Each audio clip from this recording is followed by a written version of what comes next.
Well, welcome back to my channel.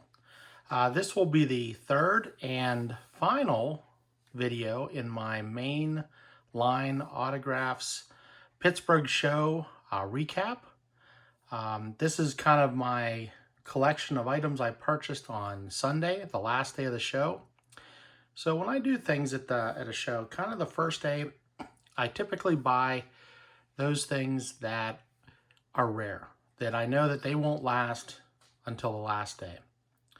The second day, I go around and I do some, I don't want to say bargain shopping, but I'll be selective about what I get.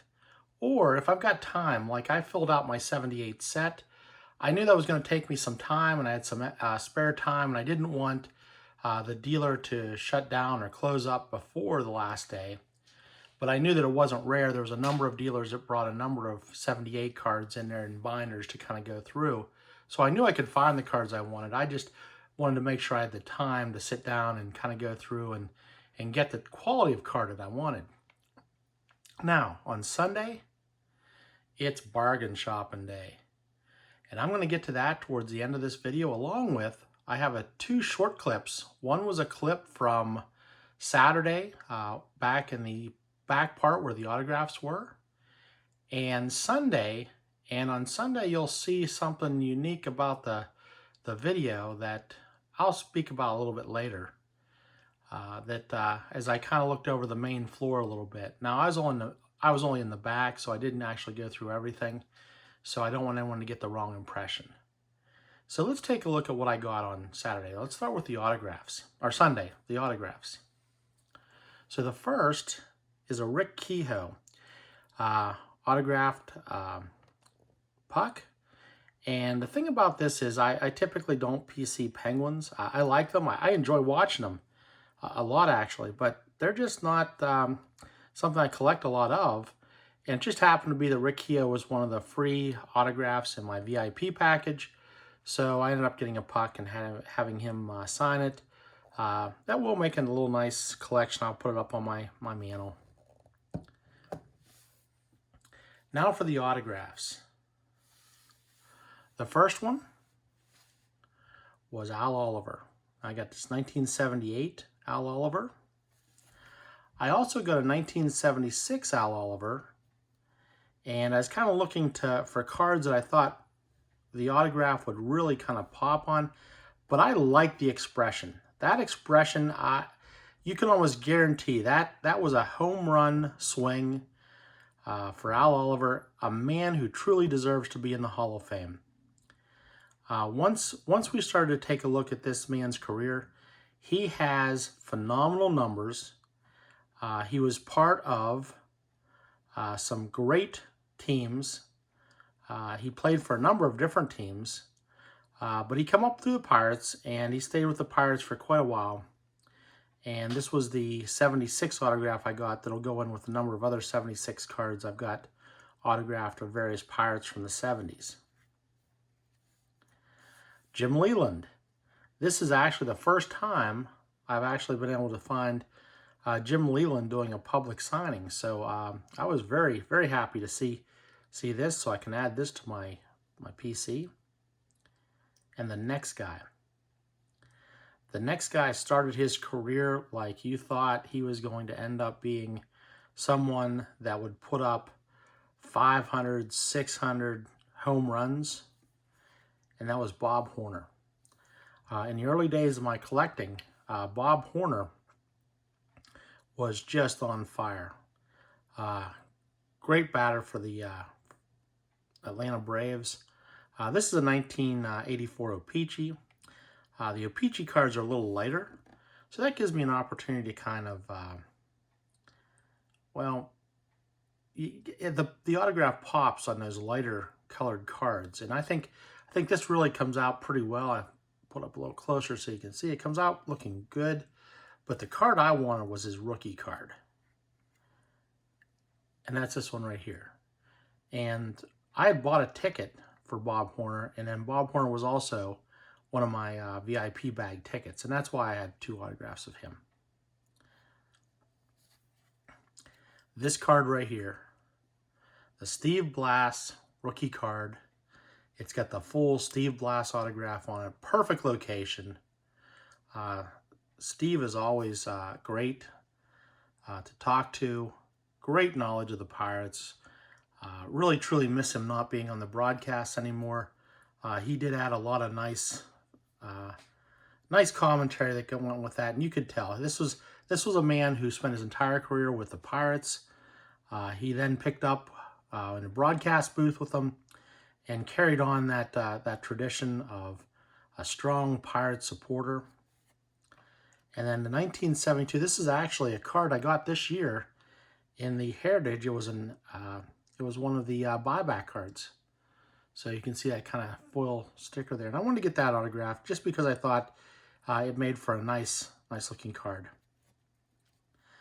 Now to continue on with my 79s, I have my Dale Berra. And finally, Mike LaValliere. Mike LaValliere has some absolute classic baseball card poses. But I think this one here was truly one of the better poses of all of the ones that he had. One of the things when I went up to talk and get this signed, I asked him about what he felt about having a personal catcher.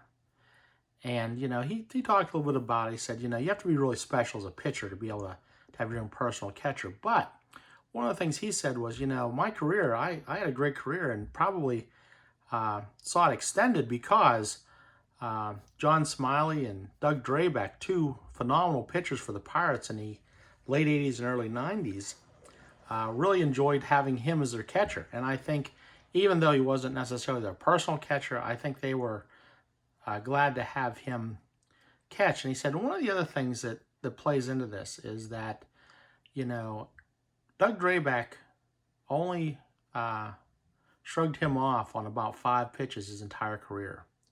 He said, you develop that special relationship with certain pitchers where they trust you and they trust you calling the game, that they just go out and they throw and they're not worried about second guessing anything. He said, and he said there might be some validity, some of the having the personal catchers.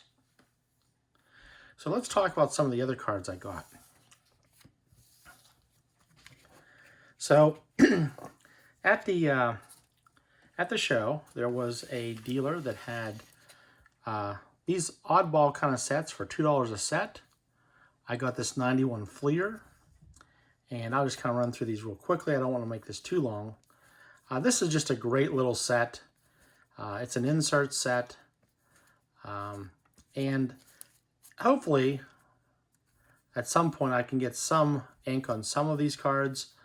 I know Jose Canseco has signed at this show before. The next one is a 1984 All-Star set, and it's kind of a glossy set. But notice the top card is Darryl Strawberry. But these are all perfect shape for some ink. A lot of different players in here that I think would look great with some ink on them.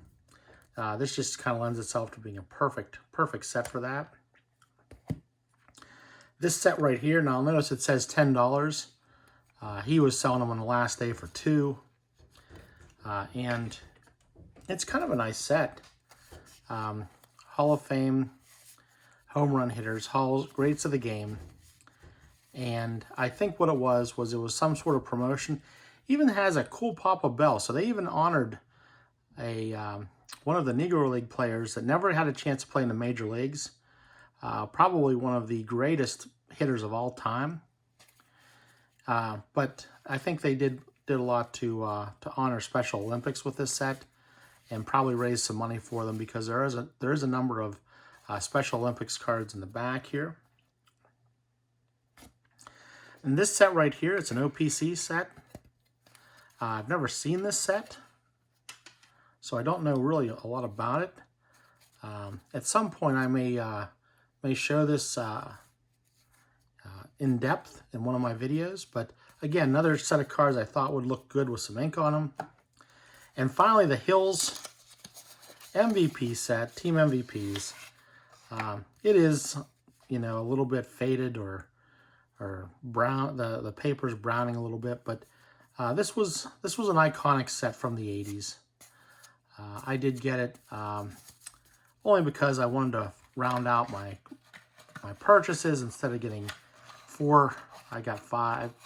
Had to pick up another set so I could pay for it. Made it even $10. Made it nice easy transaction to make. So, what else? I found another dealer that had these for $3. It was Home Run Legends, and they are a nice little set.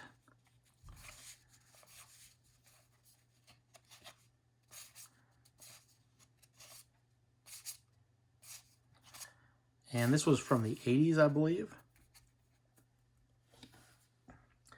Then I sat down and I upgraded my 1975. Some 1975 cards that I had was in pretty poor shape, with one exception, and it's this card right here. Turns out when I was going through my cards, my set, I was missing this card right here. I don't know what happened with that, but I did not have the Glen Abbott, so I was able to complete. So this technically completes out my 1975 set with some upgrades. I upgraded my 77s. I only had a few of them here, but I did have a pretty rough looking Gary Carter, so I can upgrade with that. And then these 3 cards are a little bit of an improvement over what I had with my other 77s. Then I sat down at a dealer just before a signing that I was scheduled to go to, and I started to look through some of his cards, and I started picking out some cards. I saw that they were 4 for $10. He ended up giving me 5 for $10. So let's take a look at what I got. I got this Tom Brady Classics. I see that it was from 2003. I didn't think I could pass that up. I'm not really a football collector, but I'm also wise enough to know that an early Tom Brady is probably not a bad card to pick up. There was an auto card in there from Gypsy Queen, a rookie card of Colby Allard. I did pick that card up. Turns out it is a numbered card out of 150 on the back. I got a Finest Don Mattingly card. I do like this card. It is just an iconic looking card. And then I picked up a couple Mickey Mantles. Now these are of course reprint cards. These are from the I think 2010. So here's one right here that I kind of liked. I had my eye on this for a while now. And this one right here, which I think is a nice little pickup. It's from Topps Lineage. These were kind of famous back in the 60s, early 60s as a small subset. But this is from 2011. Then as I was kind of looking down through a couple other dealers, I ran into one dealer. And he had this card, and I was looking at it. Now this was one of those iconic cards from back in the early 80s. This was a Murray Wills rookie card. And looking at the front, there's a couple little creases there, but it looked excellent. And he goes, well, it's got a little issue with the back. So I turned it over, and this is not really on the card, but this part here, there's glue. And it was kind of funny because he tells me a story that his brother used to glue all his baseball cards into albums, and his brother was standing right beside him, and he gave him a funny look, and I said, oh, you must be the brother. And he goes, yeah. He says he's been blaming me for a lot of stuff for a lot of years, which was kind of a nice interaction, which is one of the things that I do like spending some time on the last day of the show. You sort of, a lot of the dealers get a little more relaxed. You can kind of talk a little bit, but anyway, he looked at it and goes, I'll tell you what, I can let that go for $2. So I took it, a $2 Murray Wills card. I thought was a pretty good deal. And then continuing to look, I saw 2 other cards. The first is this Louis Tiant from 1966. He had it marked at $4.